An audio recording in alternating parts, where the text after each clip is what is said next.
महाराष्ट्राची कुलस्वामिनी आई तुळजाभवानी, हिंदवी स्वराज्याचे संस्थापक छत्रपती शिवराय, धर्मवीर शंभूराजे आणि क्रांतीसूर्य अण्णासाहेब जावळे पाटील यांना प्रथम मानाचा मुजरा।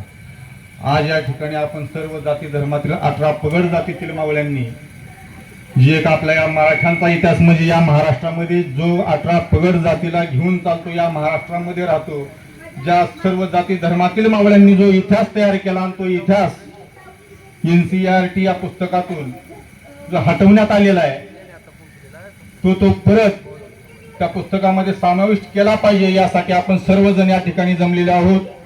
खरं तर या सरकारचा निषेध केला पाहिजे, ज्या छत्रपती शिवाजी महाराजांनी महाराष्ट्रच नाही संपूर्ण देशामध्ये एक इतिहास म्हणून नाही तर एक मराठ्यांची या महाराष्ट्राची परंपरा संस्कृतीचा हा इतिहास आहे आणि तो पुसण्याचं कटकारस्थान ते सरकारच्या माध्यमातून केलं जातंय।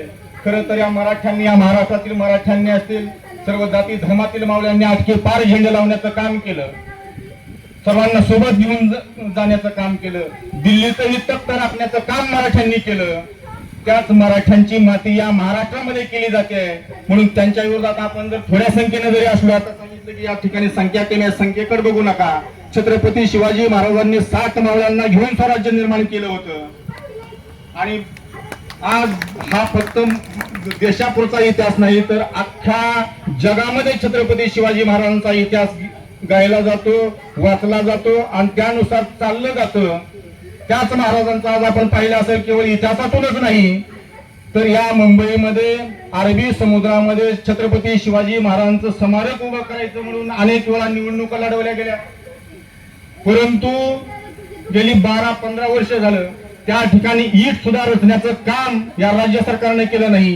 केवळ मराठा समाजांचा वापर, या महाराष्ट्रातील मावळ्यांचा वापर राजकारणापुरतं करायचा, फक्त निवडून यायचं, अनेक सरकार आली गेली आणि याच महाराष्ट्रातील माणसांची माती करण्याचं काम हे हरामखोर सरकार करत आहे। म्हणून केवळ आंदोलन करून जमणार नाही, उपोषण करून जमणार नाही, तर खरं तर छत्रपतीची तलवार घेऊन ह्या असल्या येरझाऱ्या सरकारना पाये छाटल्याशिवाय आपल्याला पुढचं काहीच मिळणार नाही, लक्षात घ्या।